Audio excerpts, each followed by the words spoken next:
자, 이번 강의에서는 투자론부터 진행을 할 텐데요. 투자론 저번 강의 마지막에 조금 진행을 했었죠. 자, 투자의 위험과 관련된 기출 문제들부터 정리를 시작해 보겠습니다. 자, 첫 번째, 시장에서 발생하는 체계적 위험이다. 자, 늘 나오는 함정, 체계적 위험 제거할 수가 없죠. 그래서 이것을 제거하기 위해서 분석이 필요한 건 아닙니다. 비체계적 위험을 제거하기 위해서 필요하죠. 이번에 임대인은 인플레 위험에 대처하기 위해서 뭘 합니까? 예상되는 물가 상승률, 임대료에 반영할 뿐만 아니라 실제 물가가 계속 오르면 임차인에게 전가하죠. 그래서 임대료가 인상되도록 계약을 할 수 있다. 맞고요. 얘를 갖다 임차인에게의 전가다. 이렇게 부르죠. 3번에 총 투자액을 지분 투자액으로 구성한다. 아주 좋은 표현이죠. 자, 결국에는 융자를 쓰지 않는다. 이런 표현이 됩니다. 자, 얘는 뭐 여러분들 잘 알고 계시는 표현으로 전액 지분 투자 이렇게 표현하면 되죠. 전액 자기 자본으로만 투자한다면 결국엔 채무 불이행 위험이 제거됩니다. 완벽하게 제거되죠. 대출자들은 인플레 위험을 회피하기 위해서, 은행들은 말이죠. 인플레 위험을 회피하기 위해서 이것을 차입자에게 전가시킬 수 있는 무슨 금리요? 변동금리를 선호하죠. 그래서 변동이자를 대출하게 됩니다. 아주 유명하고 맞는 문장이죠. 5번에 투자자들은 인플레 위험을 요구 수익률에 반영하여 투자 여부를 결정합니다. 그래서 요구 수익률에 이 인플레가 반영이 되죠. 이걸 갖다가 피셔 효과라고 표현을 하고요. 특히 장기 계약보다는 단기 계약이라고 그랬는데 인플레라고 하는 것은 단기보다는 언제예요? 장기 계약 시 인플레 위험이 많이 증가하는 편이죠. 그래서 틀린 표현이죠. 네, 죄송합니다. 틀린 말이 됩니다. 단기 장기 바꾸셔야 되고요. 자, 투자의 수익률에 관련된 지문들 좀 볼게요. 투자자의 요구 수익률의 기본 구성 요소입니다. 요구 수익률에는 위험에 대한 비용, 그리고 시간에 대한 비용이 들어가죠. 일반적으로 이 시간에 대한 비용을 무위험률이라고 하고 위험에 대한 비용을 위험 할증률이다 이렇게 표현합니다. 두 가지 비용이 포함이 되죠. 이번에 무위험률은요, 사실상 위험이 거의 없는 경우의 수익률이죠. 국채 수익률이나 금리 같은 거. 자, 위험 혐오도에 따라서 결정되는 것이다 아니다. 이 것이 아니기 때문에 이것도 중요한 말입니다. 따라서 투자 시점이 동일하고 투자 조건이 비슷하다면 투자자마다 무위험률은 일정하게 적용된다는 특징이 있습니다. 꽤나 난이도가 있고 중요한 지문이니까 2번 잘 보시고요.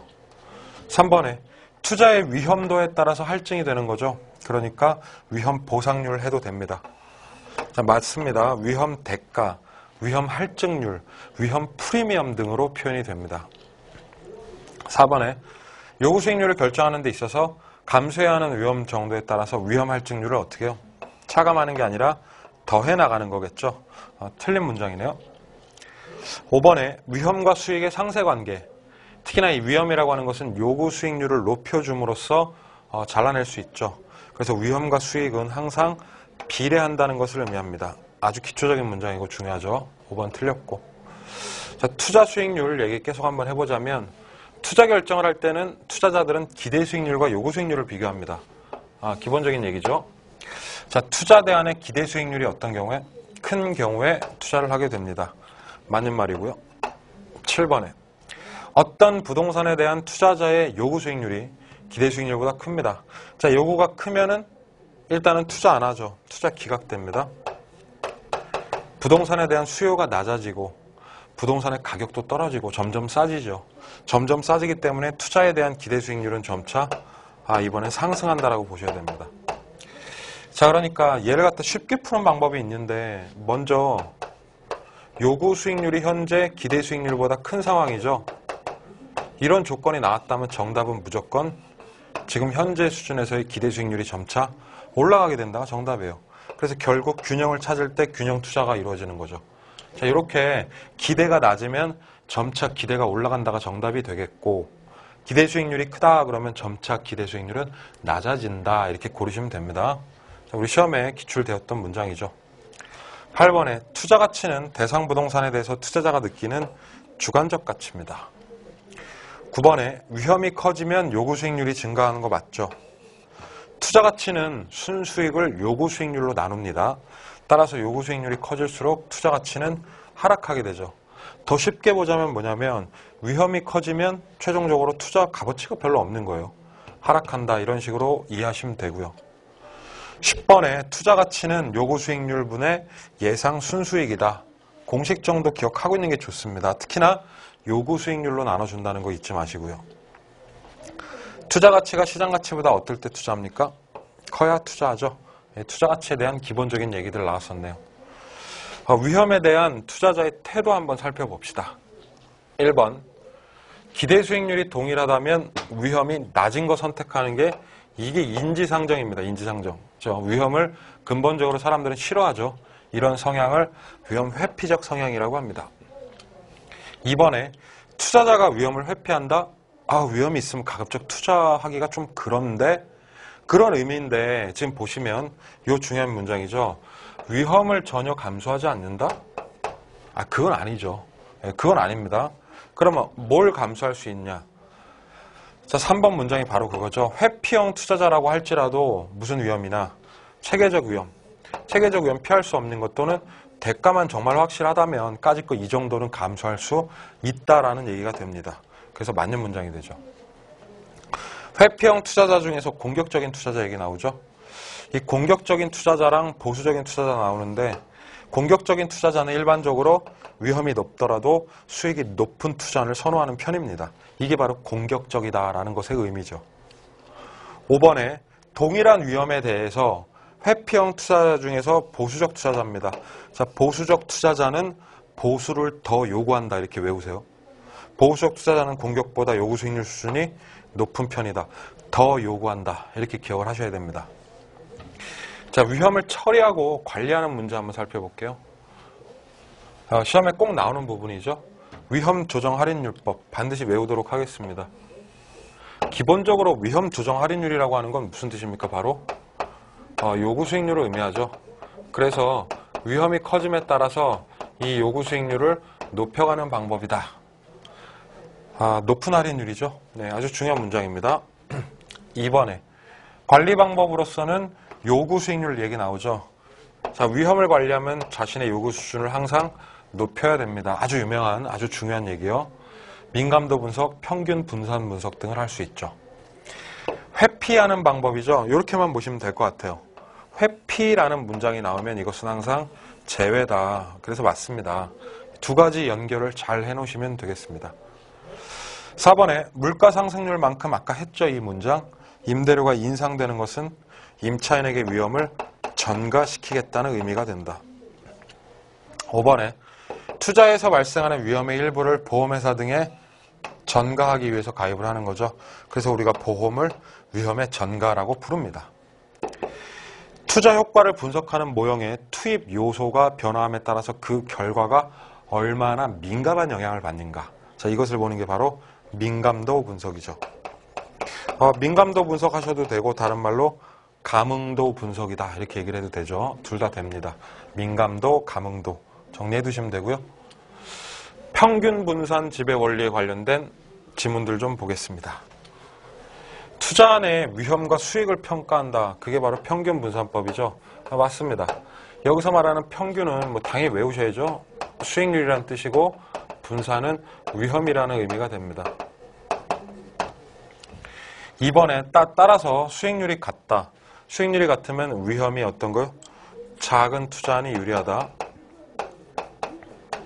3번에 두 투자안의 위험이 동일하면 평균 수익률은 그 값이 클수록 유리하다. 기초 문장들이네요.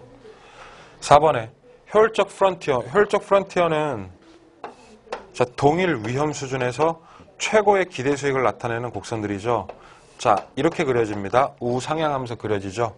주어진 위험에서 거둘 수 있는 최고의 투자안들, 최고 수익을 거둘 수 있는 투자안들을 연결해놨습니다.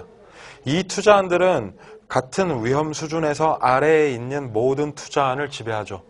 따라서 평균 분산 기준에 의해서 동일한 수익의 최고의 위험이라고 그랬는데 이 부분이 틀렸죠. 동일한 수익이 아니라 동일한 위험에서 최고의 수익을 나타내는 그런 곡선입니다. 그래서 얘는 틀렸죠. 요 정의 있잖아요. 동일 위험, 최고 수익. 이 정의는 효율적 프론티어 얘기할 때 출제 자주 되니까 잘 기억을 해두시기 바랍니다. 자, 포트폴리오 이론 첫 번째 1번에 투자의 위험에는 피할 수 있는 위험과 없는 위험이 있는데 전자니까 앞에 있는 놈이죠. 요거 피할 수 있는 위험을 갖다가 비체계적 위험이라고 하죠. 그래서 얘 틀렸습니다.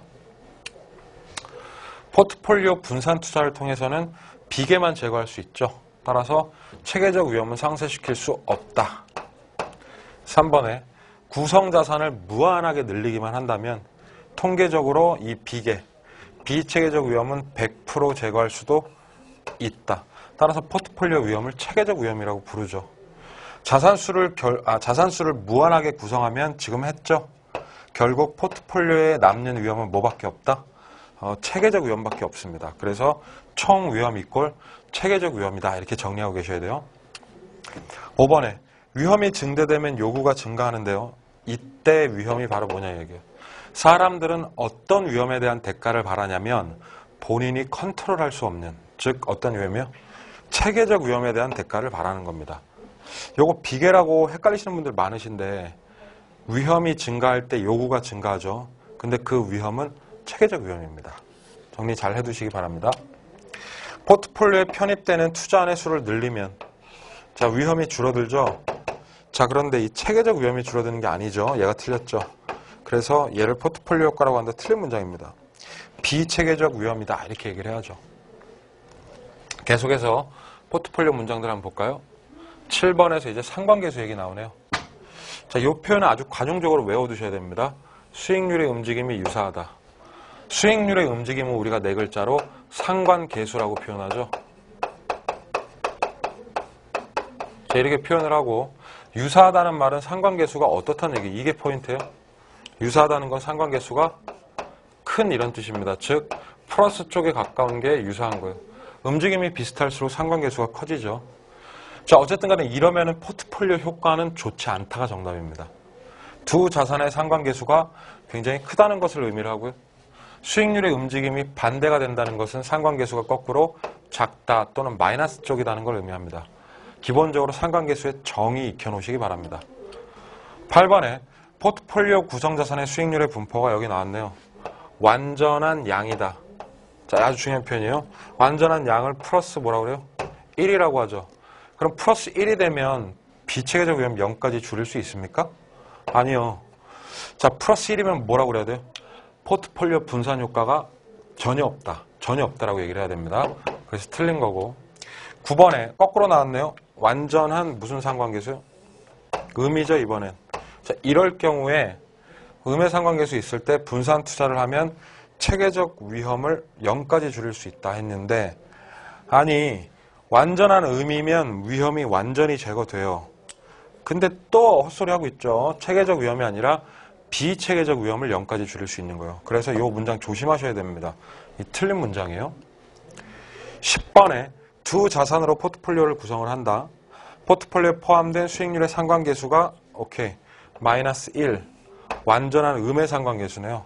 그러면 분산 투자 효과가 극대화되는 거예요. 비계가 완전히 제거되죠. 그래서 투자 효과 극대화가 정답입니다. 틀린 문장. 11번에 수익률 변동이 유사한 추세를 보인다. 여기 있죠. 유사하면 안 좋다는 얘기예요. 그래서 이런 곳에 분산 투자하는 것은 유리하지 못하죠. 불리하죠. 틀렸고. 자, 포트폴리오 이론 세 번째 얘기입니다. 표를 해석하는 문제예요. 표가 화면에 잘 보이실지 모르겠는데 프린트 참고하셔서 수치를 보시면 되고요. 주식과 채권을 합쳐서 뭐 타 금융상품이다 이렇게 얘기를 하고 있죠. 이 타 금융상품과의 상관계수를 나타내는 표입니다. 수익률이 나와 있고 표준편차 얘는 위험이죠.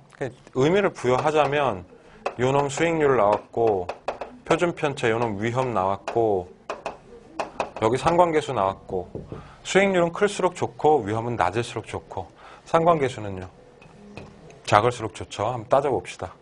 1번에 A, B, C 중 가장 저위험 저수익은 그럼 요 숫자가 가장 낮은 거 고르라는 얘기죠. 자, A 부동산이네요. 수익률 10% 표준편차 7%니까 그래서 정답은 A. 13번 A, B, C 모두 잘 보세요. 수익률의 움직임 얘기했죠. 자, 이게 뭘 보란 얘기예요? 수익률의 움직임이라는 얘기는 상관계수를 보란 뜻입니다. 그리고 뒤에 유사하다 그랬죠. 상관계수를 보되 유사하다고 그랬으니까 상관계수가 어떤 거예요? 크냐 이 얘기를 하는 거예요. 그러니까 A, B, C 모두 주식보다는 채권과 상관계수가 크냐 이런 뜻이라고. 자, 한 번 더 해석해 드릴게요. 어려워요. 가령 A하고 주식하고 봅시다. A하고 주식하고 보면 상관계수가 0.765 얘가 크죠. A하고 채권은 0.458이잖아요. 얘가 크고 B 부동산 보면 B랑 주식이랑 0.236 얘가 크죠. C도 마찬가지로 주식과의 상관계수가 크죠. 자, 그럼 일단 이렇게 얘기할 수는 있어요. A, B, C 모두 상관계수는 주식과 더 크다. 자, 거꾸로 상관계수가 크다는 얘기는 그만큼 주식과 수익률의 움직임이 유사하다라고 해석이 되는 겁니다. 지금 보시면 주식보다는 채권과 유사하다고 그랬는데 거꾸로 됐죠. 채권보다는 누구와? 주식과 유사하다. 그래서 얘는 틀린 문장이 됩니다. 그러면 A랑 주식이랑 포트폴리오 짜는 게 좋냐 그거야. 수익률의 움직임이 유사하긴 하죠. 근데 이러면 안 좋아요, 효과가. 그러니까 유사한 건 맞는데 포트폴리오 좋게 짜려면 채권하고 하는 게 좋다. A는 이런 식으로 결론을 내리는 겁니다. 14번에 A와 C의 변이개수 구하래요. 자, 변이개수 어떻게 구합니까? 여기 위에다 쓸게요. 이 변이개수라고 하는 건 위험을 측정하는 거죠. 그래서 공식 자체를 외우고 있어야 구할 수 있겠죠. 변이개수는 수익분의 위험으로 구합니다. 수익분의 위험이요. 자, 그럼 각각 한번 따져보자면 A 같은 경우에 변이개수는 10분의 7. A는 10분의 7이 나옵니다. 0.7이네요. 자, B는 14분의 15 이렇게 되고요. 자, C는 13분의 16이 됩니다. A와 C의 변이개수 그랬으니까 A는 0.7, 10분의 7. 그리고 C 같은 경우에는 13분의 16. 자, 요걸 이제 계산해서 쓰시면 되네요. 이렇게 0.7, 13분의 16 이렇게 됩니다. 15번에 주식과 포트폴리오를 구성한대요. 자, 그럼 주식이 주어입니다. 얘 입장에서 따져보자고요. 파트너가 A, B, C 있는데 상관계수가 이렇게 있죠. 그럼 가장 분산효과가 크려면 상관계수 어떤 거? 작은 거 골라야죠. 즉 A, B, C 중에 누가 좋다? B가 유리하다가 정답. 채권과 포트폴리오 한대요. 4, 5, 8, 1, 2, 3, 3, 6, 5. 그럼 A, B, C 중에 누구? 얘가 제일 좋네요. 그래서 얘도 B가 제일 좋다. A 부동산과 포트폴리오 구성할 때는 주식이나 채권 중에 어떤 게 좋냐요? A를 찍어놓고 주식과 채권 중에 어떤 게 좋냐면 상관계수 작은 게 좋죠. 그러니까 채권이 어떻다? 유리하다가 정답이 됩니다. 예, 숫자 보면서 표 따지는 문제죠. C 부동산과 포트폴리오 구성합니다. C. 그럼 누가 좋아요? 주식과 채권 중에 채권이 낫네. 그러면 채권이 유리하다 이렇게 되는 거라고요. 이 문장들은 연습을 좀 많이 하실 필요가 있겠다. 자, 다음 슬라이드가 이제 화폐의 시간가치 나오는데요. 화폐의 시간가치 첫 번째 내용들 한번 살펴보도록 하겠습니다. 일시불의 내가계수 얘기 나오죠. 일시불의 내가계수, 연금의 내가계수. 내가 찍혀있네요. 미래가치죠. 저당상수. 이게 저당상수가 현재가치네요. 그러니까 이 저당상수는 틀렸습니다. 현재가치 계수입니다. 얘 때문에 틀렸죠. 일시불의 현가 나오고, 그렇죠. 감채기금 계수. 자, 얘는 또 미래가치죠. 그러니까 이렇게 X죠. 자, 결론적으로 말하면 두 가지. 저당상수는 현재가치 계수이다. 감채기금 계수는 미래가치 계수이다. 이 문장 공부하시라는 뜻입니다. 두 가지 조심하시고요. 3번에 화폐의 시간가치 계수 구하는 방법이죠. 이자율이 R이고 기간이 N일 때 핵심만 찍어보자면 매년 1원, 일시불이요 연금이요. 매년 1원, 연금이죠. 그리고 언제 물어보냐면 이것을 일시불로 돌려주세요. 자, 연금의 일시불입니다. 연금의 뭐예요? 현가계수죠. 그래서 이 연금의 현가계수라고 얘를 찍을 줄 알아야 됩니다. 주관식으로 연습하시는 게 좋죠. 4번에 매년 1원씩 받게 되는 연금. 매년 1원. 연금이죠. 그걸 이자율 R로 적립을 꽉 계속 하다가 자, 언제 물어보냐면 N년 후를 물어봅니다. 연금의 미래를 물어보네요. 그럼 얘는 연금의 뭐다? 내가계수다. 맞죠? 3번은 현가, 4번은 내가. 5번에 감채기금 계수는 미래 사용할 금액을 적립하기 위해서 매월의 적금액을 구할 때 씁니다. 아주 정확한 표현이죠. 저당 상수는 원금 균등이 아니라 뭐예요? 원리금 균등이에요. 자, 그래서 융자액에 대한 월부액 계산하는 데 쓰는 거죠. 어쨌거나 틀렸습니다. 이렇게 보시면 되는 거고. 화폐의 시간가치 계수 두 번째요. 연금의 미래가치 계수는 미상환 대출 잔액을 계산한다. 아니죠. 자, 이거 잘라서 외우실게요. 미상환 대출 잔액을 구하는 건 연금의 뭐예요? 현가계수입니다. 그래서 틀렸습니다. 8번. 일정 기간 후에 1원을 만들기 위해 아주 전형적인 표현이죠. 특정액을 만들기 위해 감채기금 계수입니다.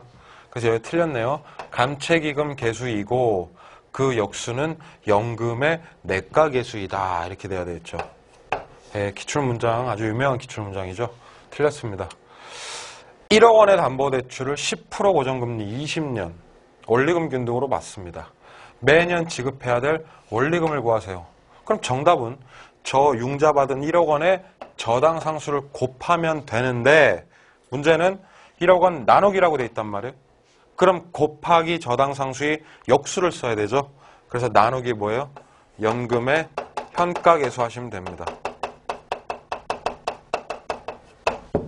나눗셈 나올 때 역수 나온다는 거 조심하시기 바랍니다. 회사원 A씨는 주택자금을 마련하기 위해서 어떻게 돈을 납부하냐면 매년 말 일시불의 연금이요. 매년 말 연금이죠. 불입하는 20년 만기의 정기적금에 가입을 합니다. 은행 이자율이 연리 10%. 이럴 때 이 연금액의 뭐예요? 현재 가치는 그러면 100만 원 곱하기 뭡니까? 아니 마지막에 정답을 줬잖아요. 연금의 현가계수다 이렇게 보는 거죠. 자, 연금의 현가계수 한번 써볼까요? 여기다 한번 써볼게요. 연금의 현가가 작년에 시험에 계산 문제 나왔죠. 공식을 한번 쓰려고요. 연금 공식은 무조건 분모에 R이 들어갑니다. R. 이자율이 들어간다고요. 지금 연리 10%죠? 그럼 0.1 R분의 자, 1 플러스 0.1 10% 몇 년 불입합니까? 20년 만기니까 20승을 하시면 되고 요거 마이너스 1이다. 요거 계산해서 연금의 내가를 구하죠. 자, 연금의 현가 한번 구해볼까요? 우리 정답. 이 연금의 현가는 어떻게 되냐면 R은 똑같아요. 0.1이고 현가는 근데 1 마이너스 시작하죠. 1 마이너스 1 플러스 0.1에 마이너스 20승이 됩니다. 오호라. 위에 게 내가고 아래 게 현가입니다. 공통점이 하나 보이십니까? 뭐가 보이냐면 바닥에 R이 있습니다. 밑에 이렇게 금리가 들어가면 이건 무슨 식이다? 이 연금식인 거예요. 때려 맞추는 겁니다. 이렇게 만약에 식이 문제가 나오면. 그리고 20승 붙어 있죠? 앞에 플러스 붙어 있죠? 마이너스 없죠? 마이너스 없으면 내가예요. 그리고 마이너스 20이라고 마이너스가 붙잖아요? 그럼 뭐다? 현가다. 이렇게 찍어 맞출 줄도 알아야 된다는 거예요. 그래서 연금 내가계수, 연금 현가계수 두 개 공식 구별을 좀 해드렸습니다. 자, 11번. 현재 5억 원입니다. 현재 5억하고 금액이 딱 끊기네요. 요게 일시불이라는 얘기죠. 이 주택이 매년 5%씩 가격이 상승합니다. 이게 연금이 아니에요. 매년 5%씩 오른다는 얘기는 복리로 오른다는 얘기죠. 자, 그랬을 때 일시불의 미래가치 계수를 사용해서 맞죠? 일시불의 내가를 사용해서 언제를 구할 수 있다? 10년 후에 주택가격을 산정할 수 있겠죠. 그래서 5억 곱하기 일시불의 내가계수 하면 됩니다. 이 문장은 맞는 문장이죠. 자, 계속해서 화폐의 시간가치 계수 조금 더 보자면 연습 많이 합니다, 지금. 정년 퇴직자가 매월 연금 형태로 받는 퇴직금입니다. 자, 어차피 연금 나오겠죠, 그러면. 그런데 이 퇴직금을 일정 기간 적립한 후에 달성되는 금액. 그럼 연금의 후니까 연금의 미래를 구하면 될 텐데, 그래서 연금의 뭐요? 미래가치계수를 사용하겠죠. 틀렸습니다. 10년 후에 1억입니다. 10년 후에 1억. 만약에 1억 원을 만든다 그랬으면 감채기금 계수일 텐데요. 지금 보니까 1억 원이 될 것으로 예상되는 토지의 오케이. 현재 가치 구하랍니다. 미래 금액의 현재 가치 일시불의 현가 계수 쓰란 얘기예요. 그래서 미래 가치 계수가 아니라 현재 가치 계수를 사용한다. 틀렸네요. 14번에 정년 퇴직자가 연금을 20년 동안 매년, 자, 20년 동안 연속으로 매년 받는다. 연금이죠, 연금. 이것을 매년 받지 않고, 자, 일시불내 한꺼번에 받는다. 자, 이걸 갖다가 뭐라고 표현하냐면, 연금의 일시불 정산이죠. 그렇죠? 생각을 한번 해보세요. 원래는 나눠서 받기로 했는데 이 금액을 이렇게 따박따박 연금으로 나눠받지 않고 이거 뻥 하고 합쳐놓은 다음에 이 금액을 어떻게 받아요? 한 방에 받는다. 한 방에. 그럼 한 방에 오늘 쫙 받는 거죠. 그렇죠? 그럼 연금의 합계에 뭐예요? 현가계수를 쓰면 되는 거예요. 그래서 일시불로 한 번에 받는다는 게 현재에 받는다는 얘기예요. 자, 이 금액은 그래서 정답이 뭐냐면 매년 1,000만 원이죠. 그래서 1,000만 원 곱하기 연금의 현가계수를 하시면 된다 이겁니다. 자, 여기까지만 적으시면 돼요. 더 이상 뭐 금액 자세하게 계산 안 하셔도 되고 1,000만 원 곱하기 연금의 현가계수까지만 정리합시다. 15번에 주택 자금으로 융자 얼마 받아요? 5,000만 원. 융자 받고 매년 얼마씩 상환해야 하는가? 그럼 정답은 5,000만 원 곱하기 뭐가 됩니까? 저당상수가 되죠. 여기다 쓸게요.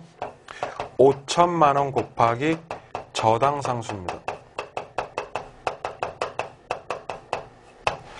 자, 저당상수도 제가 식을 하나 써볼까요? 저당상수는 이렇게 구합니다. 어떻게 구하냐면요. 5,000만 원 곱하기 R이 밑에 가나요? 금리가 나오나요, 밑에? 아니죠. R이 밑으로 가면 이거 연금식이라고 했잖아요. 근데 연금의 현가계수의 역수기 때문에 R이 위로 갑니다. 즉, 연 이자율을 12%, 0.12가 위로 가는 거예요, 이렇게. 그리고 1 플러스 0.12에 상환기간은 10년이죠. 그러니까 10승 하시면은 요 정답이 나옵니다. 아, 요거 직접 계산하라는 얘기는 아니고요. 식을 한번 제가 써봤네요. 이렇게 해결하시면 됩니다. 16번에 연금의 미래가치계수의 역수는 연금의 내가계수의 역수니까 누구요? 감채기금 계수. 연금의 현가계수의 역수는 누구요? 저당상수죠. 서로 둘은 역수 절대 아닙니다. 잘 외우시기 바랍니다. 저당상수는 누구의 역수다? 연금의 현가계수의 역수다. 그렇게 채울 줄 알아야죠. 예, 화폐 시간가치 이렇게 정리를 하고요. 현금 흐름 측정 한번 해봅시다. 세후 현금 수지, 세후 지분 복귀액 뭐 이런 얘기들 쭉 나오겠죠. 첫 번째, 투자에 따른 흐름은 영업 흐름과 매각 흐름으로 나눌 수 있다. 가장 기초적이고 중요한 문장이죠. 맞죠? 이 영업 현금 흐름을 뭐라고 부르냐면 소득 이득이라고 부르는 거고요. 그리고 매각 현금 흐름을 자본 이득이라고 부릅니다. 따라서 우리는 부동산 투자를 통해서 소득 이득과 자본 이득을 거둘 수 있다. 소득 이득이 세후 현금 수지, 자본 이득이 세후 지분 복귀액 이렇게 부르죠. 가능 조소득은 유효 조소득에 이상한데 지금 스타트가 공실 및 불량부채에 대한 손실을 차감한대요. 자, 잠깐. 공실이나 불량부채는 어디서 뺍니까? 가능조소득에서 빼는 거죠. 따라서 이건 스타트가 틀렸네 벌써. 두 개 바뀌어야 되죠. 그래서 유효조소득은 가능조소득에서 이거 빼고 이거 더한 값이다. 이렇게 됩니다. 틀려요. 요거는 식이 잘 나오죠. 요 문장이. 3번에 총임료 수입. 총임료 수입이 가능조소득에서 공실 및 불량부채 빼고 기타 수입 더했습니다. 그럼 여기까지 끊어놓으면 이게 뭐예요? 이게 유효조소득이죠. 이 유효조소득에서 현재 뭘 뺐습니까? 영업경비 뺐으니까 이 자리에는 순영업소득이 나와줘야 되죠. 4번에 유효조소득은 영업경비 플러스 순영업소득이다 할 수 있습니까? 할 수 있죠. U 빼기 0이 순이기 때문에 빼기 영업경비를 이렇게 이항하면 영업경비가 플러스가 되죠. 그래서 영업경비 더하기 순영업소득 할 수 있습니다. 5번에 순영업소득에서 요거 뺍니다. 여기 뭐예요? 원금 상환액과 이자 지급액 합쳐서 원리금 부채 서비스액이죠. 그래서 순 빼기 부를 하면 뭐가 된다? 세전이 됩니다. 이렇게도 표현할 수 있네요. 6번에 자 그런데 순 빼기 부가 세전인데 이 부채 서비스액 이렇게 넘긴 거죠 지금. 자 저걸 한번 써볼까요 제가?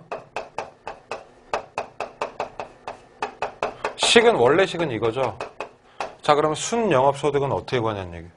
순영업소득은 어떻게 구하냐면 얘 이항에 오면서 플러스가 돼버리죠.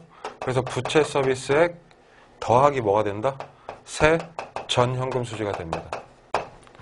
아 그러니까 중간에 빼는 게 아니라 더하는 거네요. 얘가 틀렸네요 그러면. 7번에 세 전은 순에서 부를 합산이 아니라 차감합니다. 틀렸죠? 순영업소득을 계산하기 위해서는 이자 지급액을 알 필요가 없습니다. 자 왜냐? 순영업소득은 어떻게 구하냐면 가능조소득에서 공실 및 불량부채 빼고 기타 소득 더한 다음에 유효 나오죠? 자 유효 나오면 뭘 뺍니까?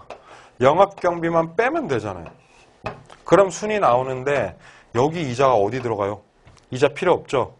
순영업소득에서 그 이자를 빼면 세전이 나오는 거잖아요.